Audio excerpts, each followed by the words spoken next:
Hello, in this video we're taking a look at where your fear of driving came from. My name's Paul and I work online with people all over the world to help them overcome their fear of driving. And one of the most common questions that people ask, of course, is where did this come from? How come I was driving one day and suddenly I'm terrified to drive over bridges? Well, I used to be able to drive on the highway just fine, but now every time I do it I feel panic and I feel like I need somewhere to pull over, or I feel trapped and I need to escape. I've mentioned in my videos before about how this all goes back to an old event in your life. So if you don't know, driving anxiety has nothing to do with driving. Anytime people talk about tips and hints on what to do in a car for driving anxiety, it's a complete waste of time, because driving anxiety is the symptom. It's the way that another problem in your life is showing up. So people quite rightly ask, well, what is this other problem? How do I find it? And people are forever leaving comments on my videos and emailing me saying, I just don't know what caused it.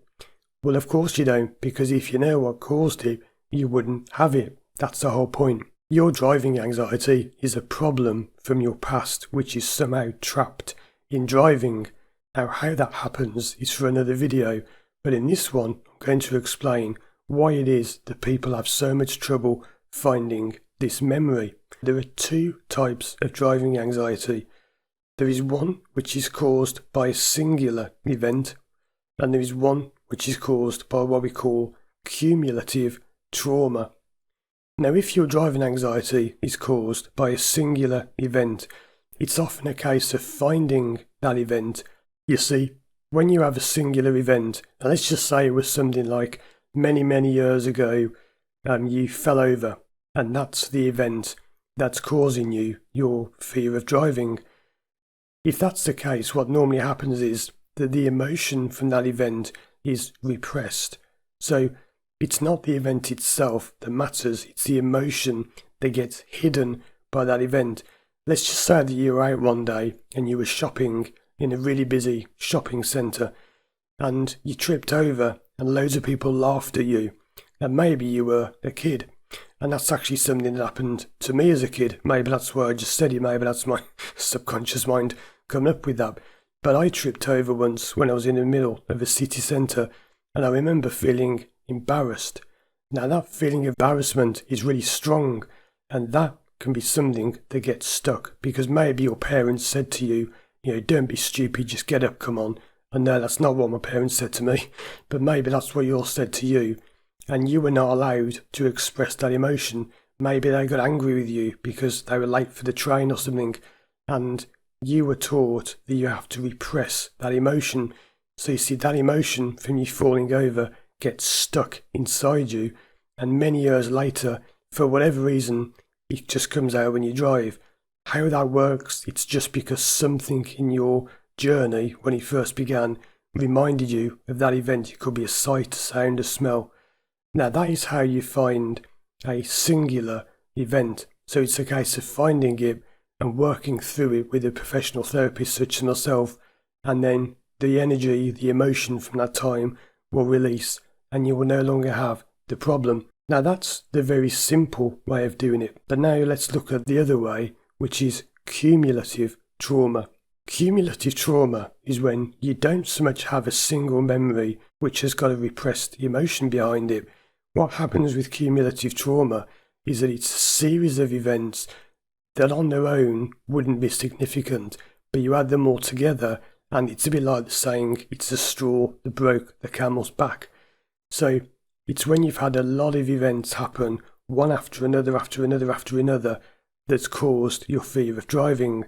So you see, finding one event is not going to cut it. It's not going to help. It's not going to work, because it isn't a single event. Now, there are two main ways that this can happen. The first way is that simply, over time, if something is repeated to you over and over again, it just gets into your mind. So let's just say that one person says to you one day, you're an idiot. Well, what you call your critical faculty, that's like a filter. So when people say things to you, or when you read things or anything, when you take information in, it's like a filter that analyses it and says, nah, ignore them, they're stupid, just ignore them. But imagine if every single day of your life, everyone from your parents, your friends, everybody kept telling you, you were stupid, you're an idiot, you're stupid. Over and over and over, what happens is, it sinks in, because your critical faculty, that's the filter that would filter it out, eventually just thinks, you know what, I've just had enough of this, I can't be bothered, and it just kind of gives up. That suggestion then goes into your subconscious because it's no longer guarded. So let's get on now to the second way that this can work. Sometimes instead of it being the same thing repeated, it's a series of unfortunate events.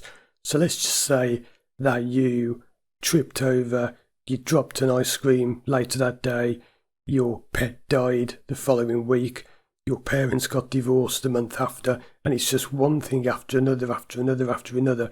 And then you go out and you're in a car one day, when I had this with a client once, their parents started arguing, and that argument was like the final straw. It's like, right, your mind says, that's it, I've had enough.